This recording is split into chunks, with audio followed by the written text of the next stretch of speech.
সন্তানের দেখাশোনার জন্য এবার 2 বছরের ছুটি নিতে পারবেন পুরুষেরাও, নির্দেশ দিলেন বিচারপতি অমৃতা সিংহ। সন্তানের দেখাশোনার জন্য পুরুষরাও এবার মহিলাদের সমান ছুটি নিতে পারবেন। চাইল্ড কেয়ার লিভের ক্ষেত্রে পুরুষদেরও মহিলাদের সমান ছুটি দিতে সোমবার নির্দেশ দিয়েছে কলকাতা হাইকোর্ট। এক শিক্ষকের মামলায় বিচারপতি অমৃতা সিং এই নির্দেশ দেন। এই মামলায় বিচারপতি সিংহের পর্যবেক্ষণ, সন্তান মানুষ করার ক্ষেত্রে মায়ের পাশাপাশি বাবারও সমান দায়িত্ব রয়েছে, তাই ছুটির ক্ষেত্রে তারা কেন বঞ্চিত হবেন, তাদেরও সমান ছুটি পাওয়া উচিত। এ বিষয়ে 2018 সালে কেন্দ্রীয় সরকারের একটি আইন রয়েছে বলে মনে করিয়ে দিয়েছে আদালত। কর্মরত মহিলারা সন্তানের দেখাশোনার জন্য 730 দিন অর্থাৎ 2 বছর চাইল্ড কেয়ার লিভ পেয়ে থাকেন। এর জন্য কোনো বেতন কাটা হয় না।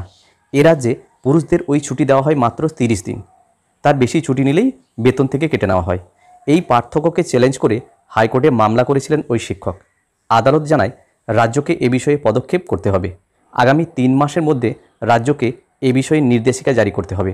আদালত জানায় এবার থেকে মহিলাদের সমান ছুটি পাবেন পুরুষেরাও। যাই হোক, অনলাইন আনন্দবাজার পত্রিকা থেকে এই প্রতিবেদনটি ভিডিও আকারে শেয়ার করা হলো এবং এই প্রতিবেদনের লিঙ্ক ডেসক্রিপশন বক্সে দেওয়া থাকবে, প্রয়োজনে অনেকে পড়ে নিতে পারবেন।